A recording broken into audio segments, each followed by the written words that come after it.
It is said to be the largest poster in the world, featuring 173 hostages kidnapped by Hamas.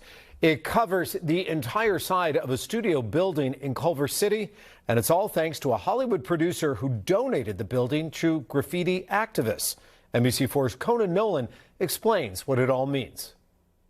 For many, it is a purely anti-Semitic act, the active effort to rip down images of Israeli civilians who were taken hostage by Hamas terrorists on October 7th.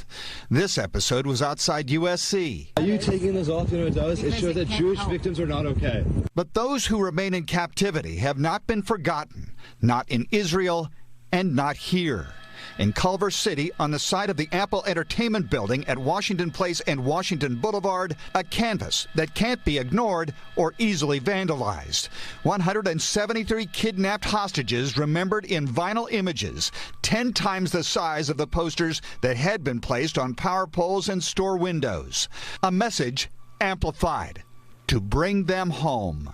If you look behind me, it's the biggest picture on the wall. We want the hostages returned. And secondary to that is, we dare you to try to take this down. You will not stop us, and you will not stop the message from being spread.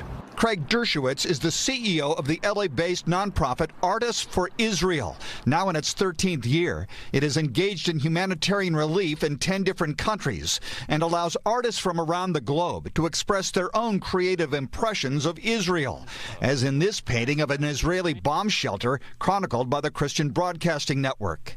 The main point of it to make these buildings that have a negative connotation to have something positive to them. The Culver City project was done with help from the Combat Antisemitism Movement. Part of the exhibit, a series of street-level mirrors to engage the viewer or the passive passerby. As they walk by, they see themselves inside this kidnap poster, and it changes their perception immediately. It makes them be part of it, and it hopefully will force them to act and in some way fight for the release of these prisoners. But while Dershowitz says this is a call for freedom for those taken and held against their will, there are others who see this as a political statement that needs to be stopped. Already, there have been several attempts to rip the images down. If someone can make a political statement out of saying that people should not be held captive, that kidnapping and murder is wrong, if that's political, then hey, sign me up to be political. Conan Nolan, NBC4 News.